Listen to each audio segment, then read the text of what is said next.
El pasaje de hoy es Génesis 44, versículos 1 al 13. Leamos juntos. Mandó José al mayordomo de su casa diciendo: Llena de alimento los costales de estos varones, cuanto puedan llevar, y pon el dinero de cada uno en la boca de su costal. Y pondrás mi copa, la copa de plata, en la boca del costal del menor, con el dinero de su trigo. Y él hizo como dijo José. Venida la mañana, los hombres fueron despedidos con sus asnos. Habiendo ellos salido de la ciudad, de la que aún no se habían alejado, dijo José a su mayordomo: Levántate y sigue a esos hombres, y cuando los alcances diles: ¿Por qué habéis vuelto mal por bien? ¿Por qué habéis robado mi copa de plata? ¿No es esta en la que bebe mi señor, y por la que suele adivinar? Habéis hecho mal en lo que hicisteis. Cuando él los alcanzó, les dijo estas palabras, y ellos le respondieron: ¿Por qué dice nuestro señor tales cosas? Nunca tal hagan tus siervos. He aquí, el dinero que hallamos en la boca de nuestros costales, te lo volvimos a traer desde la tierra de Canaán. ¿Cómo pues, habíamos de hurtar de casa de tu señor plata ni oro? Aquel de tus siervos en quien fuere hallada la copa, que muera, y aún nosotros seremos siervos de mi señor. Y él dijo: También ahora sea conforme a vuestras palabras. Aquel en quien se hallare será mi siervo, y vosotros seréis sin culpa. Ellos entonces se dieron prisa, y derribando cada uno su costal en tierra, abrió cada cual el costal suyo, y buscó, desde el mayor comenzó, y acabó en el menor, y la copa fue hallada en el costal de Benjamín. Entonces ellos rasgaron sus vestidos, y cargó cada uno su asno, y volvieron a la ciudad. Amén. Cuando parecía que José iba a despedir tranquilamente a sus hermanos, incluido el menor, Benjamín, tramó un plan y los puso en una situación muy difícil. José les había dado de comer, los había tratado bien, y los había enviado de regreso a casa, pero ordenó a su mayordomo que escondiera su copa de plata en el saco de Benjamín. Mientras me preguntaba por qué los pondría en tal aprieto, reflexioné sobre sus motivos. En primer lugar, pensé que quizás José quería mantener a su lado a Benjamín, el hermano de su misma madre. Así como retuvo a Simeón y les exigió que trajeran a su hermano menor la primera vez que se encontraron, es probable que José sintiera un profundo anhelo por saber de la vida y el bienestar de Benjamín, su único hermano de padre y madre. Quizás pensó que Benjamín, al igual que él, podría estar sufriendo el maltrato de sus hermanos. Y otra razón pudo haber sido para ponerlos a prueba, para ver si realmente habían cambiado. La prueba de José se desarrolló exactamente según lo planeado. Para ver cómo los hermanos trataban a Benjamín, José les hizo pasar por una situación parecida a la que él mismo había vivido. Una de esas cosas fue que, cuando se sentaron a comer juntos, le sirvió a Benjamín 5 veces más comida que a sus demás hermanos. En el pasado, los hermanos habían sentido envidia y celos de José por el trato preferencial que recibía, y ahora él observaba cómo reaccionarían ante su hermano menor. El trato preferencial que recibió Benjamín no se limitó a esa comida. Es probable que Benjamín recibiera un trato aún más especial por parte de su padre que el que recibió José, no solo en esa ocasión, sino también en su propio hogar. Podemos deducir esto del hecho de que, aunque su segundo hijo, Simeón, estaba cautivo, Jacob se negaba a enviar a Benjamín, por miedo a que muriera, preocupándose más por él que por Simeón. José había retenido a Simeón, el segundo hijo, ya que Rubén era el primogénito, y había enviado a los demás hermanos de regreso. Les dijo que trajeran a su hermano menor, pero a pesar de que la comida se agotaba, y le insistían en que solo podrían salvar a Simeón si llevaban a Benjamín, su padre se negaba rotundamente a dejarlo ir, diciendo que nunca lo entregaría. Finalmente, cuando la hambruna se hizo tan severa que la única manera de que toda la familia sobreviviera era llevando a Benjamín, solo entonces Jacob lo dejó partir. De esta manera, les estaba mostrando claramente a sus hijos que para él, Benjamín era un hijo irreemplazable. En esa situación, ¿cuál fue la reacción de los hermanos cuando José le sirvió a Benjamín 5 veces más comida? ¿Acaso le dijeron: sí, hermanito, come mucho? ¿O habrán pensado: vaya, sigue recibiendo un trato especial tanto en casa como fuera? Podemos imaginar cuál fue su actitud a través de lo que vemos más adelante, lo que nos hace pensar que la situación de Benjamín era muy diferente a la de José. En el versículo 10, el mayordomo enviado por José dice así: «Aquel en quien se hallare será mi siervo, y vosotros seréis sin culpa». Es decir, que solo la persona en cuyo poder se encontrara la copa se convertiría en su siervo. Esta no fue la primera vez que se dijo algo así. En el versículo 9, los hermanos ya habían propuesto: «Aquel de tus siervos, en quien fuere hallada la copa, que muera, y aun nosotros seremos siervos de mi Señor». ¿Qué significa esto? Ellos dijeron que la persona que tuviera la copa moriría, y el resto se convertirían en siervos. Pero el mayordomo replicó: «No. Solo esa persona será mi siervo, liberando a los demás de la culpa». Como todo estaba planeado, el mayordomo probablemente lo dijo con mucha naturalidad, mientras que para los hermanos, al ser una situación tan injusta, hablaron arriesgando sus vidas. Pero el mayordomo insistió en que solo se llevaría a una persona. ¿Cuál era el plan, entonces? Probablemente, José solo buscaba una excusa para que Benjamín se quedara con él. Pero la actitud que los hermanos muestran es un rotundo: «No podemos entregar a Benjamín». Todos los hermanos rasgan sus vestiduras, cargan sus asnos y regresan a la ciudad. ¿Cómo habrían actuado en el pasado? Si José hubiera estado en el lugar de Benjamín, lo habrían abandonado sin dudarlo. Se habrían llevado la comida a casa y le habrían dicho a su padre: «José ha sido capturado», y todo habría terminado. Esa era la actitud que los hermanos habían mostrado hacia José en el pasado.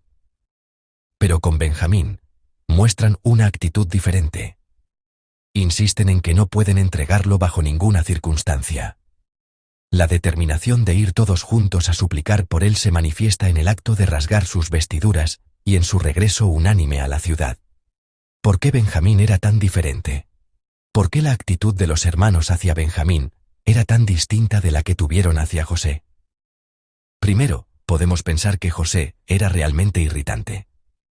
La Escritura muestra que José llevaba a su padre malos informes de sus hermanos y hacía muchas cosas que le ganaron su odio. Por otro lado, también es posible que lo trataran de manera diferente, porque Benjamín era mucho más joven. Pero hay otra razón. Los hermanos habían cambiado. Pienso que su actitud había cambiado mucho en comparación con la que tuvieron cuando planearon matar a José y finalmente lo vendieron. Entonces, ¿qué les había sucedido a estos hermanos? La razón decisiva por la que pudieron llevar a Benjamín fue que Judá convenció a su padre de que lo dejara ir, poniéndose él mismo como garantía. Judá le dice a su padre que él mismo responderá por Benjamín, y será el culpable para siempre si no lo trae de regreso. Pero, ¿cómo pudieron las palabras de Judá convencer a su padre? Como bien sabemos, la historia de Judá en el capítulo 38 es crucial. Judá tuvo 3 hijos, experimentó la muerte del primero y del segundo, quedándole solo el tercero. En medio de esa situación, Judá vivió un evento que le hizo reconocer su propia falta a través de su nuera, Tamar. Judá conoce el dolor de un padre que entierra a sus propios hijos. Podía entender el dolor que su padre sentía al creer que José había muerto. Como un padre que había perdido a sus hijos, sus palabras, en las que se ofrecía como garantía por Benjamín, debieron haber hecho pensar a Jacob: si Judá, que conoce el corazón de un padre que ha perdido a un hijo, lo dice, entonces puedo confiar en él. Las palabras de Judá lo convencieron, y Jacob pudo enviar a Benjamín. Las experiencias que Judá tuvo le hicieron comprender cuán grande era el dolor de su padre, quien creía que su hijo José estaba muerto. Judá ahora entendía el dolor que le había causado a su padre cuando él mismo incitó a sus hermanos a vender a José. Sabía que su padre estaba sufriendo un dolor inmenso. Sabía que su padre realmente podría morir si Benjamín desaparecía. Y cuando fueron detenidos en Egipto y enfrentaron dificultades, Rubén les dice a sus hermanos: «¿No os dije yo que no pecaráis contra el joven?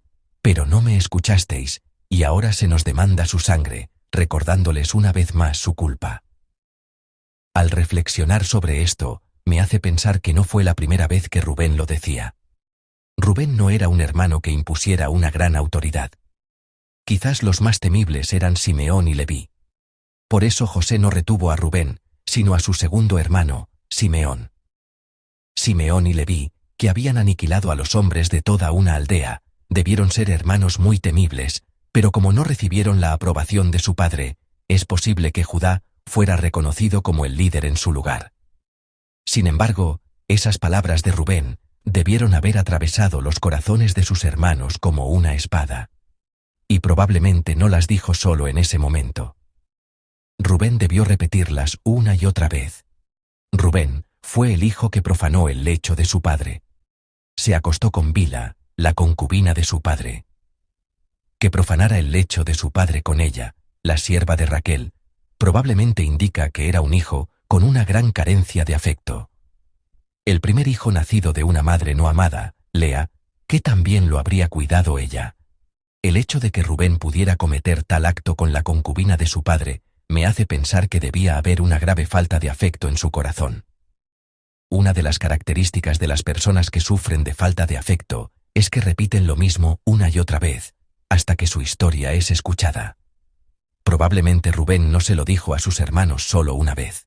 Lo repitió constantemente, y cada vez que enfrentaban una dificultad, decía: «Esto nos pasa por lo que hicimos en aquel entonces». En medio de esta situación, la familia de Jacob experimentaba una dificultad extrema. En medio de una hambruna severa, sus vidas estaban amenazadas. Y en medio del sufrimiento, debieron haber recordado sus faltas. Debieron haber reflexionado sobre su pasado. Se dice que las personas no reflexionan sobre sí mismas cuando viven en la abundancia, sino cuando enfrentan dificultades. En medio de la angustia de no tener qué comer y preguntarse cómo podría sobrevivir la familia, es probable que los hermanos hayan recordado los momentos en que pecaron gravemente contra Dios. En esa situación, su mentalidad cambió. El dolor que Judá, quien actuaba como el líder de los hermanos, experimentó al perder a sus hijos, y la situación extrema de la hambruna en la que toda la familia podría morir. En este contexto, cuando Rubén, quizás con frecuencia e inoportunamente, les decía: «Estamos sufriendo esta dificultad porque abandonamos a nuestro hermano José», probablemente sintieron hasta los huesos cuán grande era el pecado de no haber amado al hermano que estaba con ellos. Muchas veces somos heridos por las personas más cercanas. Muchas veces exigimos cosas irrazonables a las personas con las que convivimos. Y en medio de esas exigencias, nos herimos y sufrimos. Rara vez alguien es herido por una persona lejana. Incluso en el ministerio de nuestra iglesia, es muy difícil que nos hiera alguien que no trabaja en nuestro mismo equipo. Es entre las personas con las que trabajamos codo a codo y con quienes tenemos roces que nos sentimos heridos. Una sola palabra puede herir nuestro corazón hasta el punto de enfadarnos y, a veces, es tan grave que decimos: «El año que viene no serviré».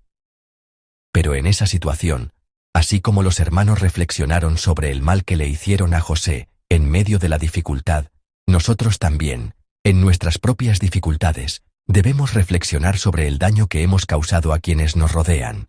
Debemos pensar: quizás esa persona también ha sufrido por mi culpa. En medio de ese cambio, los hermanos ahora unen sus fuerzas y regresan para salvar la vida de Benjamín, para llevarlo de vuelta a su padre a toda costa. Lo que más consuela y alienta a alguien es la simple presencia, la simple frase: «Estoy contigo». Espero que todos los que están aquí recuerden esto. Lo que edifica una comunidad es el amor. Es decirle a la persona que está a tu lado que estarás con ella. Y otra cosa. Hay momentos en que Dios nos permite pasar por sufrimientos. Pero en esos momentos, en lugar de quejarnos y lamentarnos, espero que puedan reflexionar y preguntarse: ¿qué quiere Dios que aprenda a través de esto? ¿No será que debo mostrar amor ahora a alguien a mi alrededor que está pasando por un sufrimiento similar? Así como hubo un tiempo de sufrimiento en la vida de los hermanos que los llevó a cambiar, en medio del sufrimiento que experimentamos, Dios puede desear que cambiemos, que amemos a nuestros hermanos y hermanas de una manera diferente. Espero que, recordando la voluntad de Dios, no olvidemos la imagen de los hermanos transformados por la palabra de hoy y podamos vivir en consecuencia. En primer lugar, recordemos que el sufrimiento que experimento es un tiempo en el que Dios me está enseñando algo y me está haciendo crecer. Y en segundo lugar, que a través de mi sufrimiento, pueda amar y cuidar más a los hermanos que me rodean. Que sea un día precioso en el que nos preguntemos si hay alguien que haya sido herido por nosotros, si debemos pedirle perdón a esa persona, y si nuestro lugar no es, precisamente, estar a su lado para consolarla, animarla y acompañarla. Que Dios los bendiga.